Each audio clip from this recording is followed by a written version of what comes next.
How do you spell incongruous? Let's figure it out. We're going to start by separating the sounds because we spell sounds. Looks like this. I, n, k, a, n, g, r, u, a, s. Now we're going to place a dot underneath each vowel sound and save those for last, like this. I, n, k, a, n, g, r, u, a, s. We save the vowels for last because there are many different ways that you can spell most vowel sounds. And the way to know which spelling to use is by knowing where that vowel sits in the word and the letters that surround it. So first, let's start with those consonants. We have I, n, k.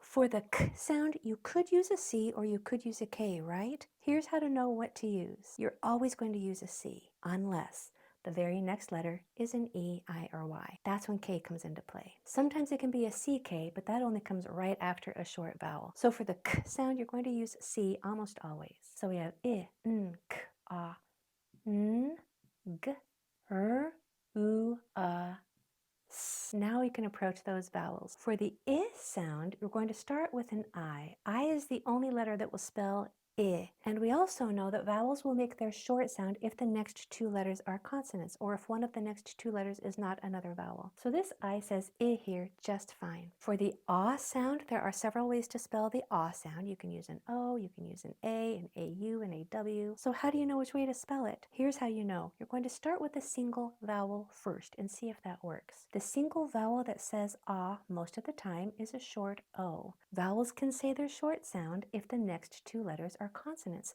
so a single O will work just fine right here. Our next vowel sound is oo. Again, we're going to start with that single vowel first. Can a U make the long U sound in this spot? Vowels will make their long sound if one of the next two letters is another vowel. So can this U say U here? Yeah, because there's another vowel in the next one or two spots. Now what about this When you hear us at the end of a multisyllable word like this, it's probably the suffix O-U-S. So we're going to put that O-U right there. So now look at what we've done.